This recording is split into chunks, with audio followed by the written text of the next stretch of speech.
Assalamualaikum warahmatullahi wabarakatuh. Saya Resti Fauzia, calon guru penggerak angkatan 11 dari Kabupaten Kepulauan Mentawai. Pada hari ini saya akan melakukan kegiatan diseminasi penyebaran dan penerapan pengalaman budaya positif bersama rekan majelis guru di SD Negeri 01 Saidi Samuko, Kecamatan Ciberut Tengah, Kabupaten Kepulauan Mentawai. Sebagai salah satu pemenuhan tugas dari pendidikan guru penggerak pada modul 1.4.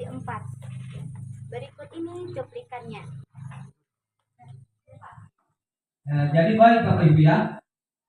Jadi kita hari ini ada sosialisasi ya, sosialisasi kebetulan ada guru penggerak ya, ada guru penggerak Ibu Resti.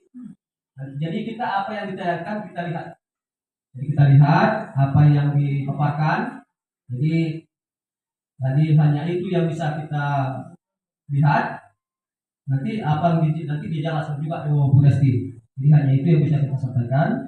Sipil dan terima kasih.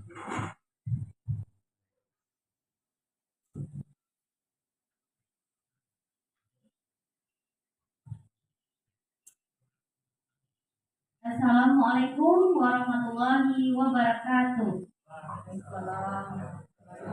Selamat pagi, salam sejahtera buat kita semua. Terima kasih Bapak Kepala Sekolah atas kesempatan yang telah diberikan. Pada kesempatan kali ini bukan maksud untuk menggurui ya Bapak Ibu. Ini adalah salah satu bentuk dari tugas guru penggerak Bapak Ibu. Nah, pada kesempatan kali ini Resti akan mempresentasikan atau memberikan sedikit ilmu yang diperoleh dari calon guru penggerak mengenai penyebaran pemahaman dan penerapan pengalaman budaya positif.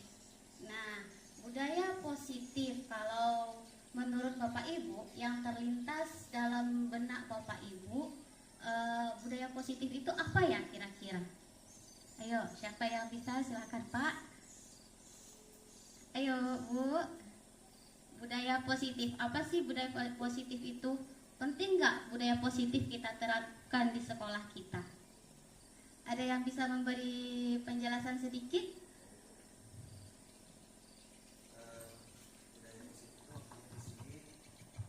Di mana masyarakat terutama ya atau anak-anak sekolah saling kerjasama di dalamnya. Terus budaya positif itu pergaulan yang baik-baik saja. Itu saya Bu. Emang guru-guru kita di sini guru-guru hebat semuanya ya. Bu, benar yang dikatakan Pak Tono, budaya positif itu sangat penting kita terapkan. budaya positif itu sangat perlu kita terapkan kepada peserta didik kita. Budaya positif itu seperti Pak Tono bilang itu ada kolaborasi di dalamnya, benar sekali. Nah, oke. Dalam konsep inti budaya positif itu ada beberapa poin penting itu Bapak Ibu. Yang pertama adalah perubahan paradigma belajar. Selanjutnya disiplin positif. Poin berikutnya nilai-nilai kebajikan, kebutuhan dasar manusia, dan motivasi perilaku manusia, serta adanya poin posisi kontrol guru, keyakinan kelas, dan segitiga restitusi. Nanti kita bahas itu ya Bapak Ibu. Oke, pembelajaran dengan paradigma baru. Tentu Bapak Ibu Resti yakin sekali sudah tidak asing dengan kata pembelajaran teacher center, student center ya Bapak Ibu ya. Pembelajaran yang berpusat kepada guru, pembelajaran yang berpusat kepada siswa. Nah, pada saat zaman kita sekarang mengajar, ini biasanya Bapak Ibu menggunakan sistem metode teacher center atau student center Bapak Ibu. Silakan Bapak Ibu tunjuk tangannya. Bu Lea biasanya pakai sistem apa mengajar di kelas Bu Lea? Oke, kalau saya sih dalam mengajar biasanya ada juga yang student center, apa sih? Kombinasi ya betul. Ada student center, teacher center. Tapi yang menurutku yang lebih bagus itu lebih kepada student center karena mereka lebih harus diaktifkan dalam belajar seperti itu. Terima kasih. Iya, wah bagus sekali, tepuk tangan buat Bu Lea. Memang hebat lah guru-guru kita. Oke, supaya kita lebih semangat. Kalau Resti bilang guru SD Negeri 01 Saibi Samukop, jawabannya luar biasa. Oke? Oke Bapak Ibu. Mana senyum manisnya ini? Jadi tegak Resti sendiri nih. Ayo. Oh, iya, ayo. Nih kita coba ya. Guru SD Negeri 01 Saibi Samukop. Luar biasa. Nah, lagi kurang kompak. Ayo. Guru SD Negeri 01 Saibi Samukop. Luar biasa. Alhamdulillah. Masih semangat Bapak Ibu? Oke. Oke, ayo. Nah, memang Bapak Ibu seperti yang Ibu bilang, kita lebih baik menggunakan sistem dari pendekatan itu kepada siswa adalah student center. Benar sekali yang dibilang Bu Lea. Tapi tidak menutup kemungkinan kita juga menyelingi dengan pemberian materi melalui metode ceramah ya Ibu Lea, karena kita tahu kita keterbatasan media pembelajaran, kita keterbatasan jaringan internet. Sebenarnya hati ini ingin seperti orang-orang di kota-kota ya Bapak Tono, bisa menggunakan di kelasnya ada infokus, jaringannya tersambung ya Bapak Ibu ya. Nah, tapi apalah daya, kita hanya bisa bekerja semampu kita. Nah, kita lanjutkan. Nanti dalam pembelajaran yang berpusat kepada siswa atau student center itu akan tergambar Bapak Ibu yang namanya pembelajaran berdiferensiasi. Nah, di mana pembelajaran berdiferensiasi itu siswa kita tidak hanya mencawan, tidak hanya mereka digali potensinya Bapak Ibu. Dari bakat mereka lah yang kita gali karena kita sesuaikan dengan kebutuhan belajarnya. Ada anak kita ini yang berkebutuhan, yang sistemnya itu dia visual, ada yang audio visual, ada yang kinestetik. Nah, kinestetik ini apa Bapak Ibu? Dia berjalan aja, dia mau bergerak, dia nggak mau yang namanya mendengarkan materi kita aja. Ya kan Bapak Ibu, pasti ada murid-murid kita yang seperti itu, aktif dia, iya. Nah, jadi dalam teori psikologi untuk kita mewujudkan profil pelajar Pancasila dari bakat anak itulah, dari potensi dia itulah yang kita gali. Sebenarnya pembelajaran kurikulum mereka itu tidak rumit, cuman kitanya saja yang belum memulai. Kita adakan perubahan sedikit demi sedikit ya Bapak Ibu. Ingin kita terwujudnya profil pelajar Pancasila ya. Nah, kita lanjut Bapak Ibu. Nah, di sini sering terjadi Bapak Ibu. Adanya miskonsepsi atau salahnya kurang sinkronnya pandangan kita tentang teori kontrol, yaitu yang mana ilusi guru mengontrol murid. Selanjutnya, ilusi bahwa semua penguatan positif efektif dan bermanfaat. Kenapa itu terjadi miskonsepsi? Sebenarnya kita sering mengingatkan peserta didik kita ini, tapi bagi mereka itu suatu aturan yang mengekang. Nah, sebenarnya hanya sedikit saja poinnya, belum tumbuhnya motivasi dalam diri peserta didik kita itu. Masih membutuhkan motivasi yang ekstrinsik, yang dari luar dari kita. Harus kita bikin peraturan dulu, baru mereka melaksanakan. Itu pun ada yang tidak mengikuti, mematuhi aturan tersebut. Nah, itu PR kita, yaitu menumbuhkan motivasi intrinsik. Motivasi intrinsik ini berada dalam diri mereka. Mereka yakin bahwa dengan mengikuti peraturan tanpa disuruh guru, tidak ada guru di kelas ataupun di sekolah, di kelas mereka menjaga setiap harinya, mereka tidak peduli, mereka tetap melaksanakan nilai-nilai yang baik tanpa harus kita kontrol selalu. Nah, kemudian ilusi bahwa kritik dan membuat rasa bersalah mampu menguatkan karakter. Sebenarnya kita memarahi anak itu kan tandanya kita sayang ya Bapak Ibu ya. Kita ingin dia baik, berperilaku baik. Tapi ternyata Bapak Ibu kita agak keliru. Karena dengan dia merasa bersalah itu hanya motivasi ekstrinsik yang dia dapat. Tapi imbasnya ke dia, yang motivasi dalam diri dia belum tumbuh. Maka sering sehari ini dia berbuat salah, kemudian besok baik, kemudian besoknya lagi dia berbuat lagi hal demikian. Nah, ilusi bahwa orang dewasa berhak memaksa. Kita anggapan anak-anak itu memaksa mereka. Padahal sebenarnya kita bukan memaksa, cuman kita ini memberikan arahan, tapi tanggapan mereka berbeda dengan pemikiran kita yang dewasa. Nah, kita lanjut. Nah, di sana ada mengubah paradigma stimulus respon ke pendekatan teori kontrol. Nah, stimulus respon itu kita berikan melalui realitas kebutuhan kita yang sama. Kemudian yang kontrolnya itu realitas kebutuhan kita yang berbeda. Siswa-siswa kita itu berbeda Bapak Ibu. Jadi nggak bisa kita samakan mereka. Mereka ada yang di dalam dirinya itu yang dia bisa menyerap pembelajaran, harus melihat beda nyatanya dulu. Baru mengerti. Ada karakter anak ini yang kinestetik, yang dia harus meraba dulu, harus melihat langsung dulu baru paham. Jadi makanya kita harus sering-sering melakukan, memvariasikan metode pembelajaran di dalam kelas. Ya Bapak Ibu ya. Nah, kita lanjut. Nah, di sini disiplin positif. Disiplin positif itu ya artinya belajar. Nah, disiplin mengacu pada disiplin diri yang memiliki tanggung jawab terhadap apa yang dilakukan berdasarkan nilai-nilai yang diyakini atau yang disebut juga karakter ya Bapak Ibu. Nah, disiplin positif merupakan satu cara penerapan disiplin yang bertujuan untuk menumbuhkan kesadaran serta memberdayakan peserta didik tanpa penghargaan, tanpa embel-embel reward.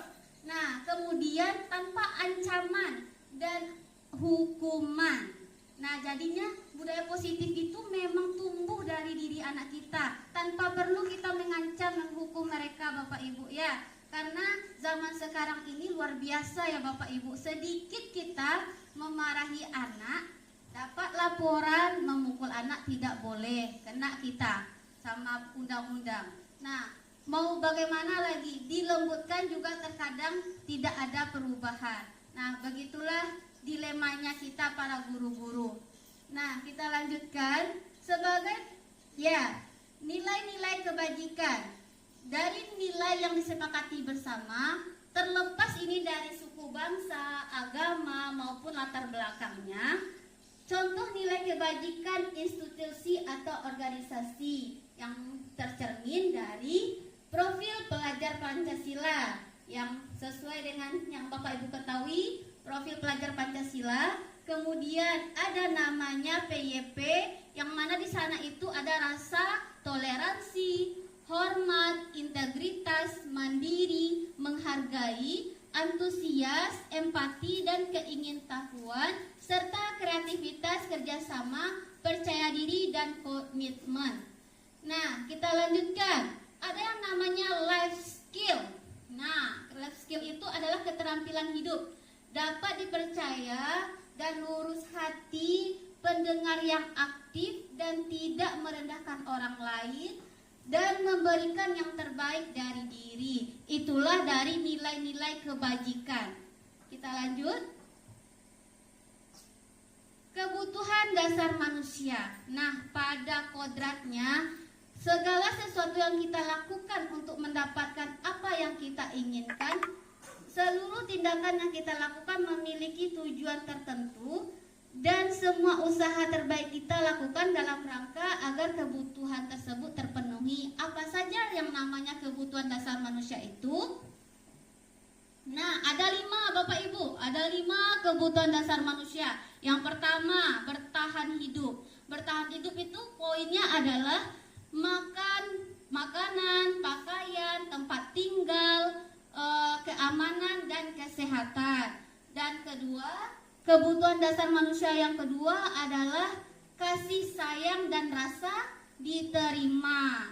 Nah, kerjasama menjadi bagian dalam kelompok, serta adanya penguasaan. Apa sih yang penguasaan itu? Mencakup dari harga diri, keinginan untuk dianggap, memimpin, berprestasi, diakui, dan didengar.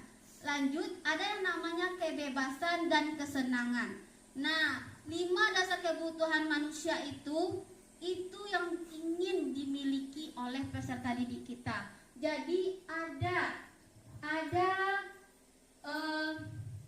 peserta didik kita yang terkadang mereka itu mencari-cari perhatian, harus dia yang diperhatikan. Kemudian ada yang selalu bayangkan itu.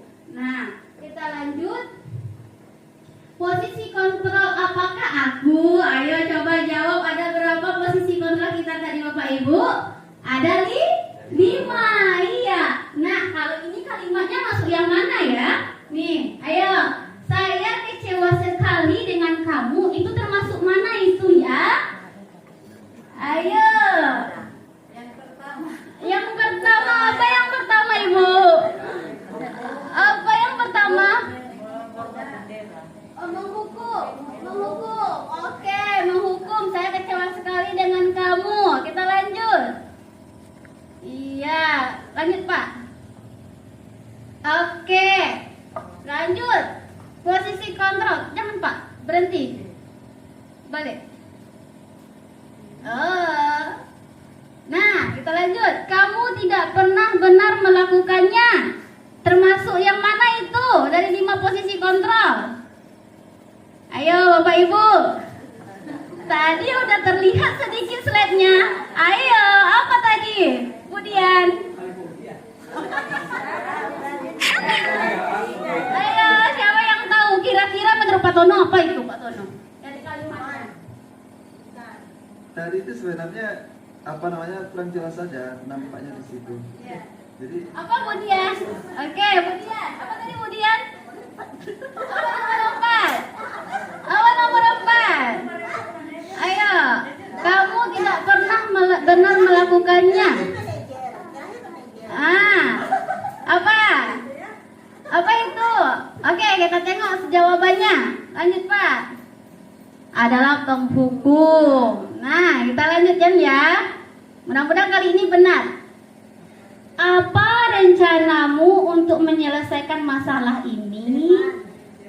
Iya, benar Bu Lea, benar. Tepuk tangan buat Bu Lea. Bu Lea udah paham ini. Memang.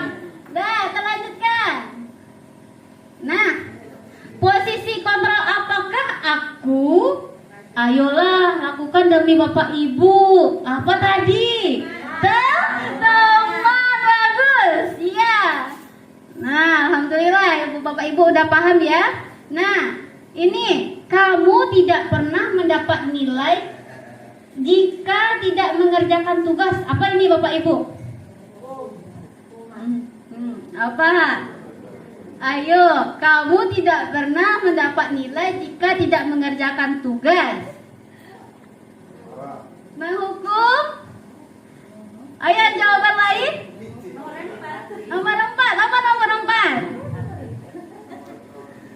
Ayo. Ayo. Ya. Pemantau. Oke, coba kita tengok.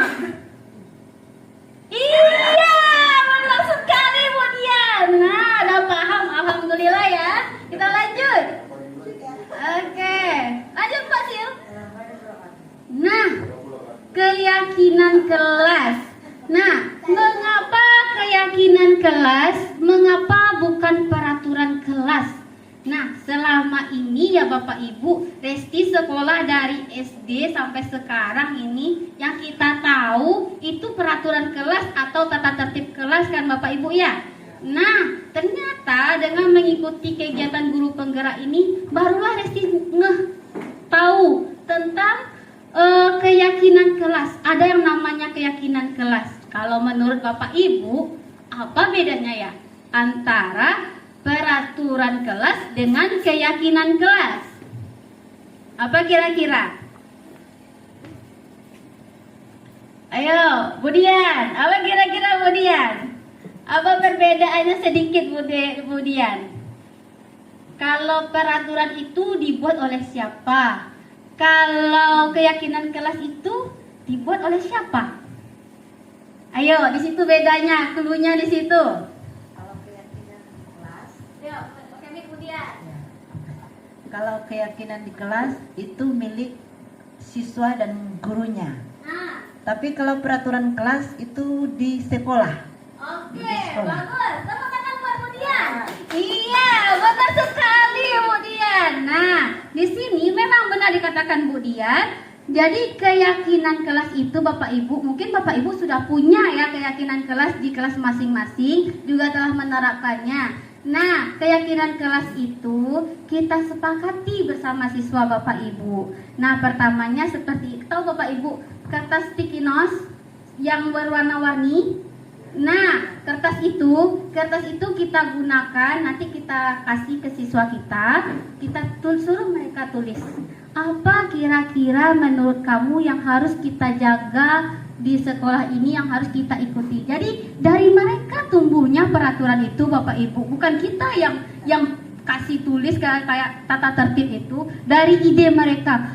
Oh, tidak boleh merobek atribut kelas, tidak boleh mencuri uang teman. Akan dari mereka itu Bapak Ibu kita kasih, nanti kita maju tempelkan ke papan tulis dulu. Nah, ke kertas karton, kertas manila, tempelkan dari mereka. Nah, di situ kita sebagai guru memandu mana yang kira-kira yang akan kita terapkan ke anak, yang mana yang cocok keyakinan kelas Bapak Ibu. Ini nanti Bapak Ibu bikin aksi nyata juga bisa melalui keyakinan kelas Bapak Ibu. Modalnya cuma sticky notes dan kita minta ide dari siswa.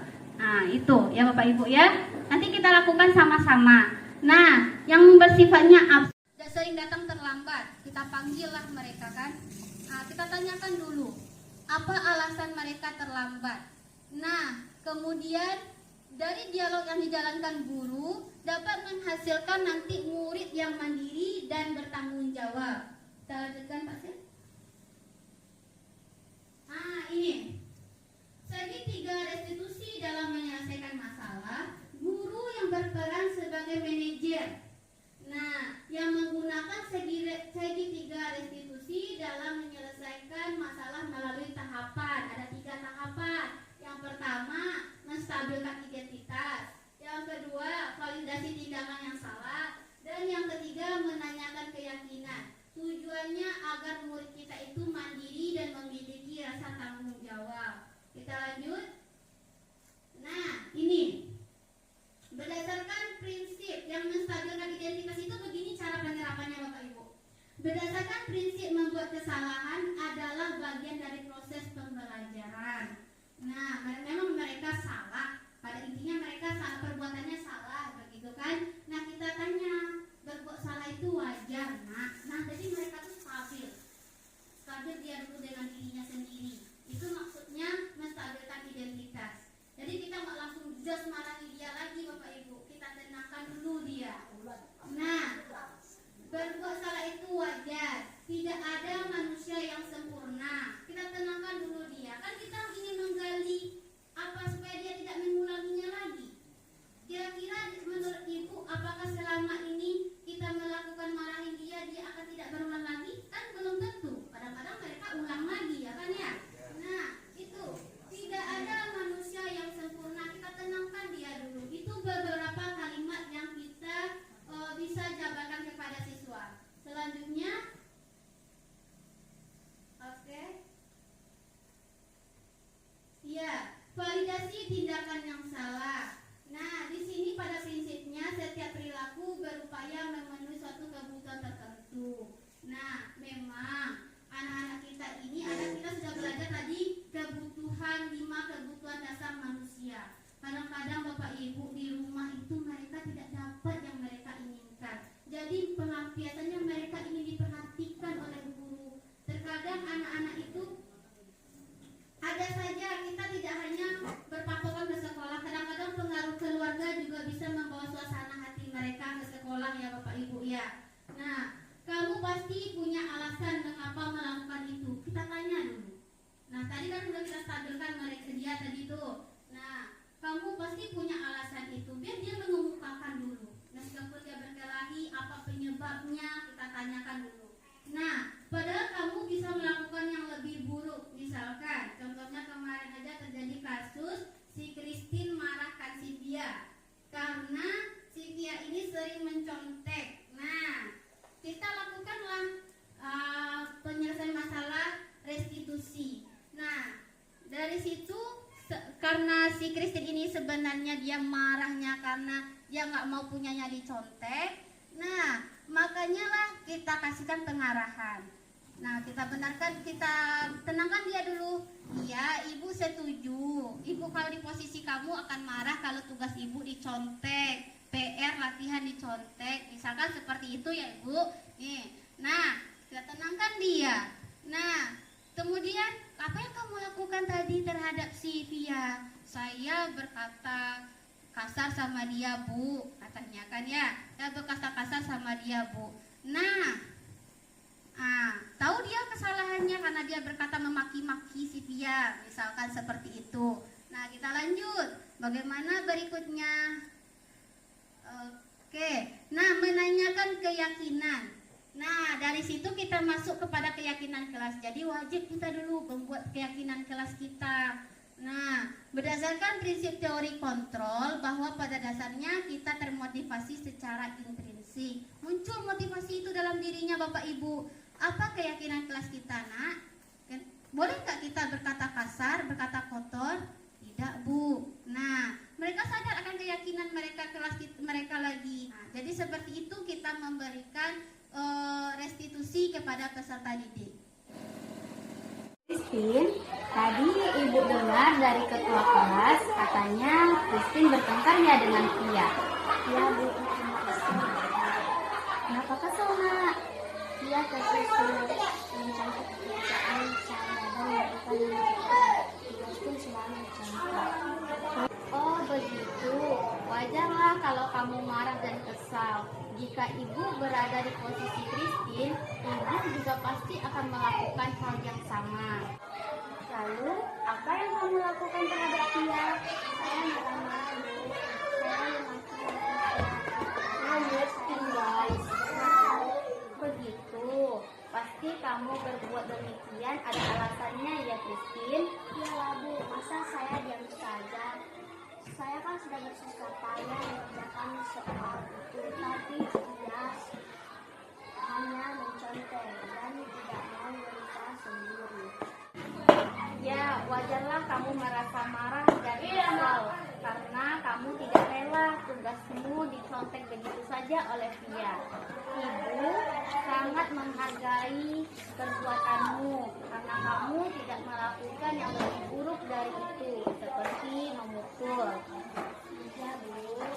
Sekarang coba kamu pikirkan, apakah tindakanmu dengan mengebrak meja sesuai dengan keyakinan kelas kita? Tidak, Bu. Kalau begitu, apa keyakinan kelas kita? Menurut kamu, keyakinan kelas mana yang sudah kamu langgar, Christine?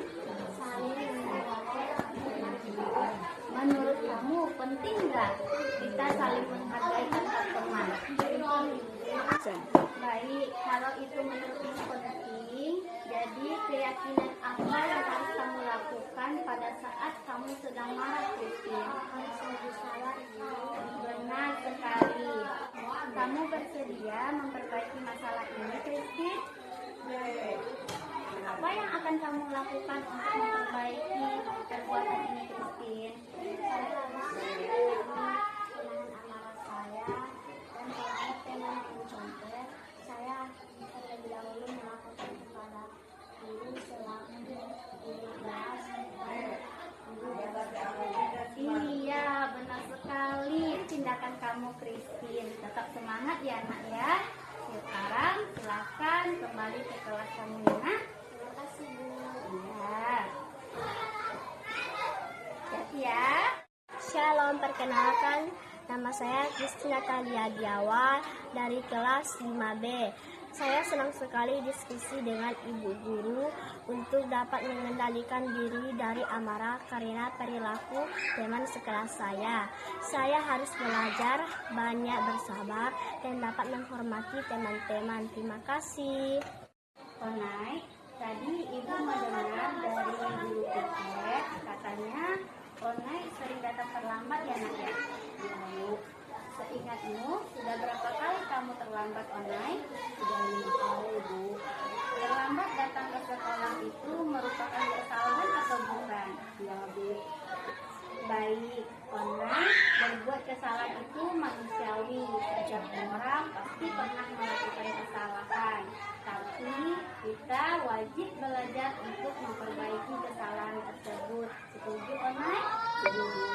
Oke, Onai, kita cari solusinya bersama ya. Ya, Bu. Onai sering terlambat datang ke sekolah pasti punya alasannya.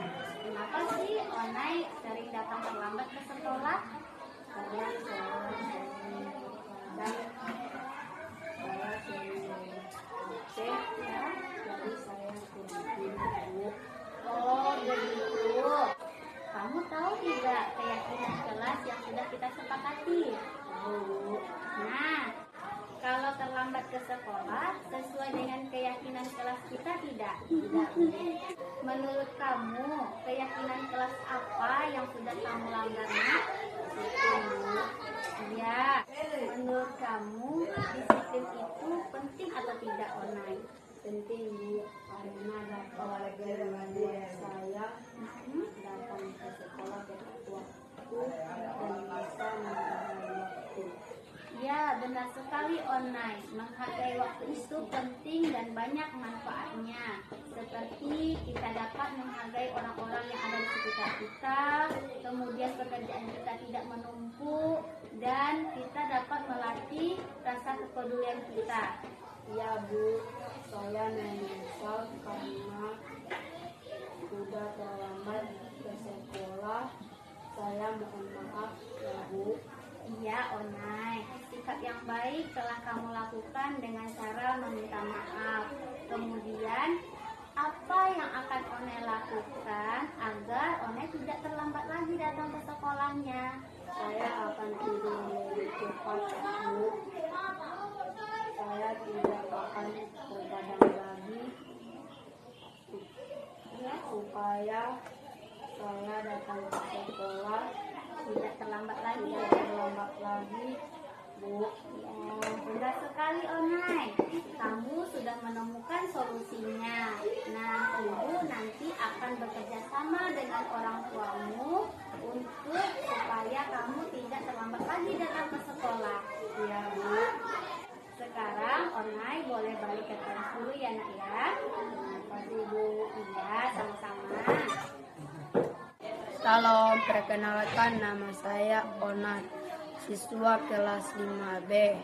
Terima kasih Ibu Guru. Saya senang sekali diajak diskusi dengan Ibu Guru untuk menemukan solusi atas kesalahan yang telah saya lakukan.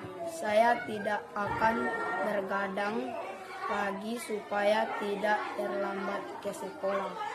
Resti berharap Bapak Ibu kita melakukan perubahan sedikit demi sedikit ya Bapak Ibu.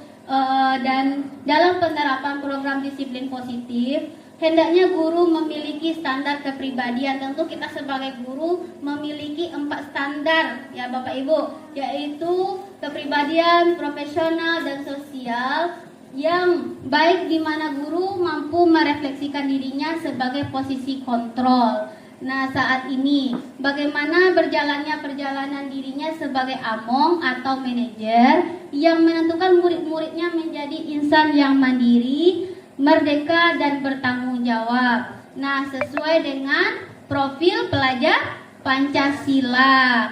Oke Bapak Ibu, mohon maaf Bapak Ibu jika ada kata-kata Resti yang salah selama penyampaian materi tadi, dan mohon maaf ini tidak ada sedikit pun rasa untuk menggurui karena Resti di sini juga belajar, apalagi belajar dari pengalaman Bapak-bapak Ibu guru juga. Nah, mohon maaf jika ada kata-kata yang salah. Terima kasih atas waktunya Bapak Ibu. Alhamdulillah tugasnya selesai ya Bapak Ibu. Doakan lancar kegiatannya, tetap semangat. Terima kasih. Assalamualaikum warahmatullahi wabarakatuh. Terima kasih.